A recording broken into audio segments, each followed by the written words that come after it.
আসসালামু আলাইকুম সুপ্রিয় দর্শক মণ্ডলী।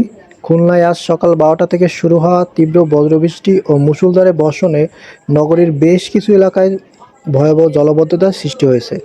বিশেষ করে শহীদ আবু নাসের বিশেষায়িত হাসপাতাল সংলগ্ন এলাকা থেকে শুরু করে বয়রা পর্যন্ত প্রধান সড়কটি সম্পূর্ণ পানিতে তলিয়ে গেছে। দীর্ঘ সময় ধরা চলা এই ভারী বৃষ্টির কারণে আবু নাসের এলাকা থেকে বয়রা অভিমুখী রাস্তায় প্রায় হাঁটু সমান পানি জমে গেছে। ফলে এই ব্যস্ততম সড়কে সব ধরনের যানবাহন চলাচল মারাত্মকভাবে ব্যাহত হচ্ছে। অনেক যানবাহন পানির মধ্যেই বিকল হয়ে পড়ে থাকতে দেখা গেছে, যার কারণে সাধারণ যাত্রী ও পথচারীদের চরম ভোগান্তি পোহাতে হচ্ছে।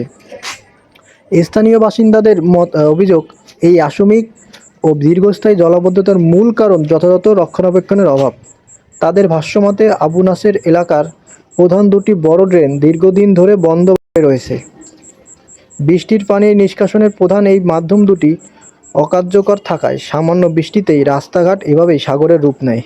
দ্রুত এই ড্রেন দুটি পরিষ্কার করে পানি চলাচলের ব্যবস্থা না করলে সামান্য বৃষ্টিতেই এই দুর্ভোগ স্থায়ী রূপ নেবে বলে আশঙ্কা করছেন স্থানীয়রা।